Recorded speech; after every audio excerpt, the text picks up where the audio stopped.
Olá, sejam bem-vindos a mais uma aula de arte. Eu sou o professor Roberval e eu estava aqui esperando você. Nesta aula nós iremos falar sobre artes integradas. Será que te faz lembrar, ou ter pelo menos uma vaga noção do que quer dizer artes integradas? A palavra integrar vem do sentido de juntar, ou seja, o que poderia ser arte integrada? Será que são várias linguagens juntas ao mesmo tempo? Me acompanhe. Conhecer e analisar as artes integradas, seus contextos e características é o nosso objetivo de hoje. O que significa integrar algo? Você sabe?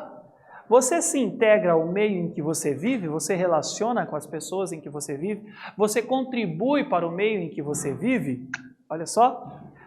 As artes integradas abrangem as mais diversas linguagens artísticas e movimentos culturais, artes cênicas, teatro, dança e circo, artes visuais, audiovisual, música e literatura, trazendo uma proposta de trabalho em que todas as formas de arte e outras áreas de criação humana se complementam, se integram. Então veja, é a junção das diversas artes em prol de comunicação, manifestação, protesto e entretenimento. A ideia de integrar diferentes artes não é algo novo. O texto, por exemplo, integra diversos elementos e linguagens artísticas. Você saberia dizer como a música pode estar presente no teatro? Nada muito difícil, não é? A gente utiliza a música, ela exerce uma função importantíssima na narrativa de um texto teatral. Existe a função do sonoplasta, que é aquele que executa a música, mas tem aquele que pesquisa a música que vai ser inserida na história. Às vezes fica a cargo do sonoplasta, mas o diretor da peça teatral, junto com o diretor musical, vai pesquisar as músicas que vão fazer parte da trilha sonora da história. E a trilha sonora da história é extremamente importante para ajudar a contar a história. O Richard Wagner, que era um compositor alemão romântico, ele criou o Leitmotiv. O Leitmotiv era uma composição musical que servia para apresentar o personagem quando ele aparecia na história de suas óperas. Ou toda vez que o mesmo personagem entrasse, essa música, esse trecho, esta composição musical que referia-se àquele personagem, ela tocava, ela era executada de novo.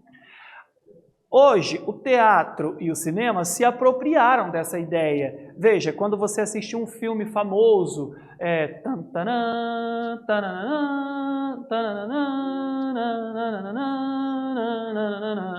o que acontece? A gente, já rapidamente liga ao personagem do filme, porque a trilha sonora remete-se a ele. E cada vez que esse personagem entra em cena, pode ser que seja executado a música, né, trilha, tema deste personagem. E o Richard Wagner vai chamar isso de Leitmotiv. E o cinema e o teatro vai se apropriar dessa linguagem para poder fixar o personagem dentro da nossa mente. Se você respondeu sonoplastia ou trilha sonora, você acertou. No teatro, podemos ter músicas que auxiliem a narrativa, que reforcem sentimentos, situações ou sejam usadas para ambientação, como barulho de portas, pássaros. Então você vai usar também os sons da natureza, os sons mecânicos para poder construir a narrativa teatral. Você já fez teatro na sua escola? Quando você fez, você utilizou a trilha sonora? Precisava ouvir os passos de uma pessoa? Precisava ter o som de uma porta ou de um telefone? Pois é, tudo isso é pertencente à sonoplastia da história. E a trilha sonora refere-se às músicas, sejam instrumentais ou cantadas, contemporâneas ou clássicas, que fazem parte da narrativa.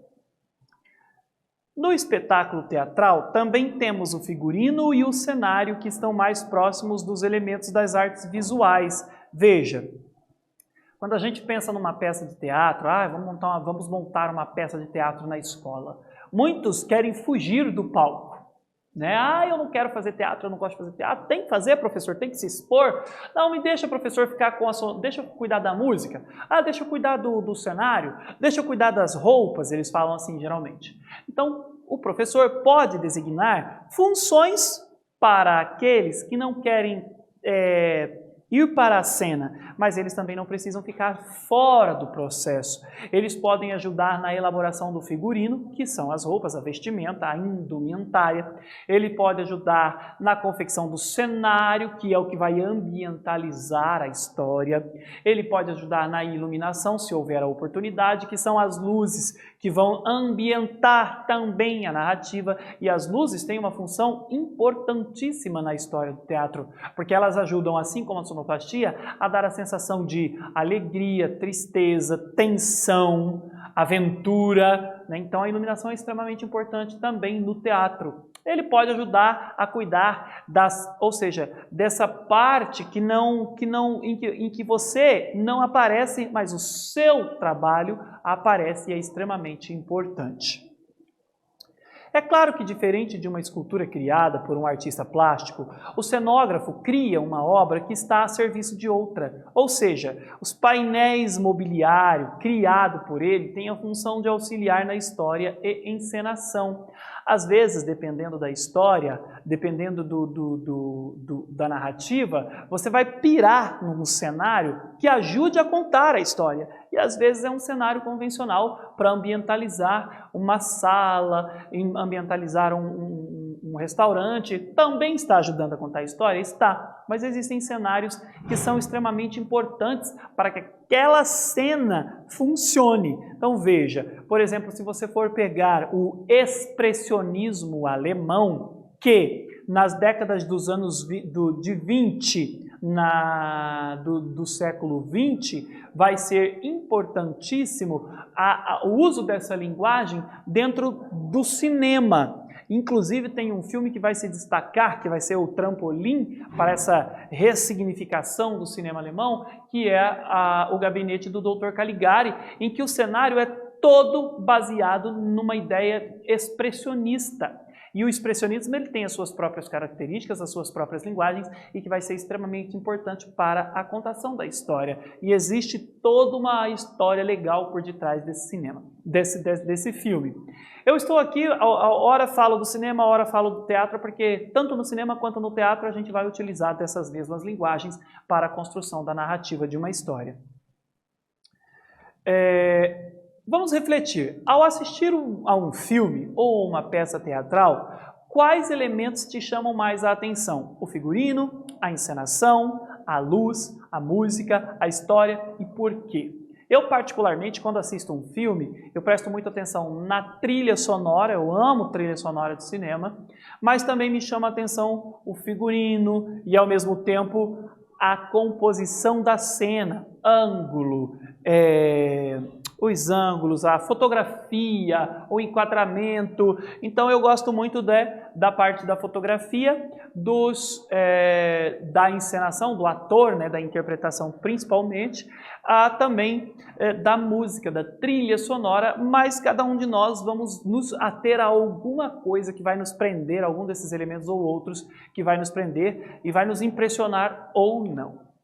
O texto no teatro, conhecido como dramaturgia, também é um elemento que trafega entre as artes cênicas e a literatura. Veja, está tanto na literatura quanto nas artes cênicas, o texto do teatro, né? Por ser uma obra escrita e que muitas vezes pode ser compartilhado ou comercializado no formato de livro, como acontece no caso das peças de William Shakespeare, que são lidas todos os anos e traduzidas nas mais diversas línguas. William Shakespeare é um dramaturgo inglês que viveu no Renascimento e que exerce fundamental importância na dramaturgia do teatro do mundo até os dias de hoje. As suas histórias são muitas delas atemporais e nos fazem pensar sobre as relações humanas. Suas histórias foram contadas e já recontadas das mais diversas formas e com certeza na posteridade ainda será muito explorada. Com relação à integração das artes, o cinema, em sua origem, era uma arte das imagens em movimento e só depois de um certo tempo é que o som foi inserido, tornando-se uma arte áudio e visual. O cinema, em 1895 até meados de 1933, 1828, não é nem 33, até ali ele era mudo, né? Aí, a partir de 1828 ou 27, se eu não me engano, nós vamos passar a ter um cinema falado, onde vai ser possível ouvir a voz do personagem, mas antes era contado a partir dos letreiros. Então, o cinema mudo contava com o apoio dos intertítulos. Mas muitos artistas achavam que o cinema deveria ser uma arte que explorasse apenas a imagem. Porém, como sabemos, essa ideia não foi muito adiante e os filmes que assistimos contêm falas e músicas. Essa é uma discussão que durou muito, que o cinema deveria conter apenas imagens, mas hoje nós temos belíssimas histórias contadas no cinema e que servem muitas vezes de fontes de inspiração para a nossa própria vida. Bom, agora nós vamos à nossa primeira atividade. Explique sobre o papel da dramaturgia no teatro, pense e eu já volto.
E aí, galera, conseguiu fazer a atividade?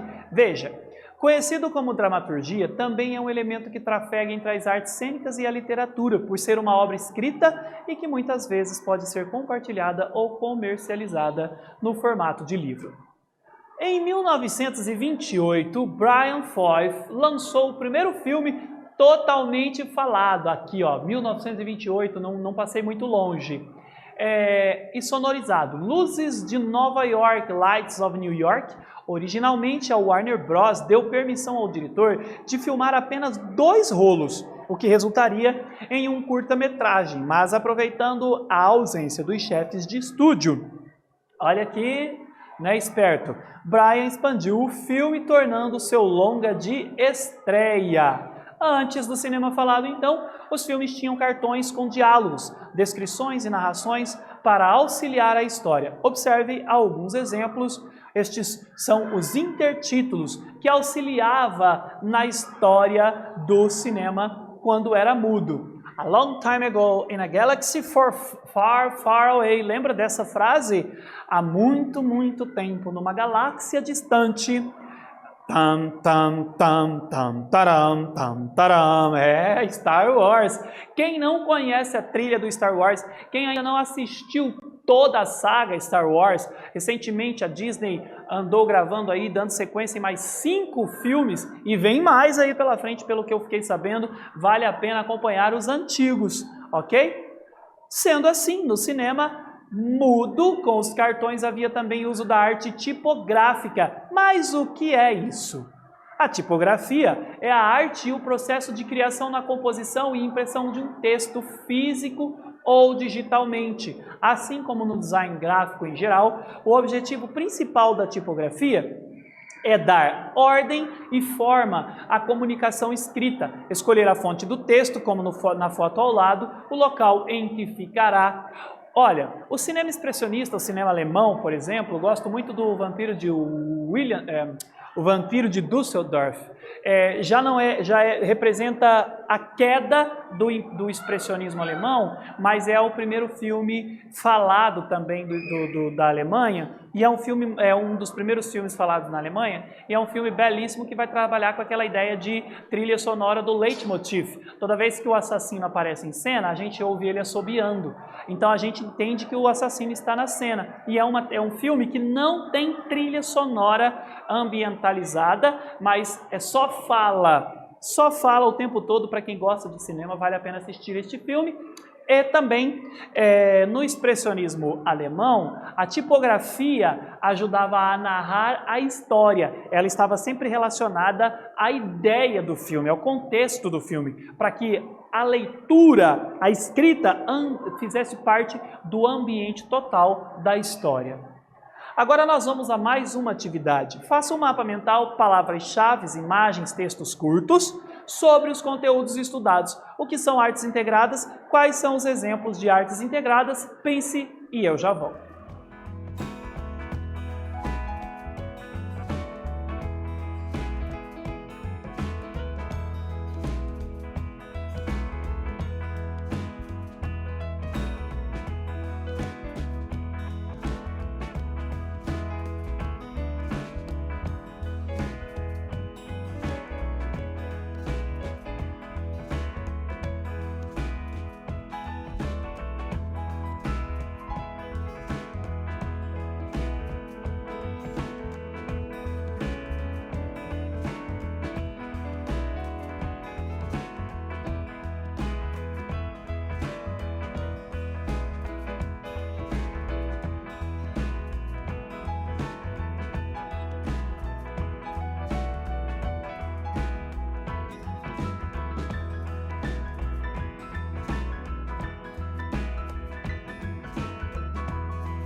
E aí galera, claro que não deu tempo de terminar o mapa mental, mas ao final da aula você termina o seu mapa mental. Nessa aula conhecemos e analisamos as artes integradas, seus contextos e características. Eu espero que você tenha gostado e até breve!